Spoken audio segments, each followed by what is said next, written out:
సూర్యాపేట జిల్లా హుజూర్ నగర్లో ముగ్గురు యువకులు హల్చల్ చేశారు. ₹1,00,000 ఇవ్వాలని లేకపోతే కేసులు పెడతామంటూ ఆర్ఎంపీని బెదిరించి నానా హంగామా సృష్టించారు. ఇది గమనించిన స్థానికులు నిలదీయడంతో పారిపోవడానికి ప్రయత్నించారు. యువకులను పట్టుకున్న స్థానికులు దేహశుద్ధి చేసి పోలీసులకు అప్పగించారు.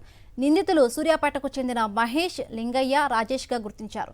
గత కొంతకాలంగా వీరు హాస్పిటల్స్, ల్యాబ్లు, స్కూల్స్ని టార్గెట్గా చేసుకుని డబ్బులు డిమాండ్ చేస్తున్నారని, ఇవ్వకపోతే కేసులు పెడతామంటూ బెదిరిస్తున్నట్లుగా తేలింది.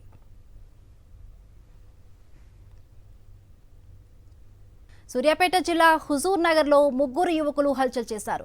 ₹1,00,000 ఇవ్వాలని లేకపోతే కేసులు పెడతామంటూ ఆర్ఎంపీని బెదిరించి నానా హంగామా సృష్టించారు. ఇది గమనించిన స్థానికులు నిలదీయడంతో పారిపోవడానికి ప్రయత్నించారు.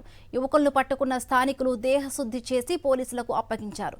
నిందితులు సూర్యాపేటకు చెందిన మహేష్, లింగయ్య, రాజేష్గా గుర్తించారు. గత కొంతకాలంగా వీరు హాస్పిటల్స్, ల్యాబ్లు, స్కూల్స్ని టార్గెట్గా చేసుకుని డబ్బులు డిమాండ్ చేస్తున్నారని, ఇవ్వకపోతే కేసులు పెడతామంటూ బెదిరిస్తున్నట్లుగా తేలింది.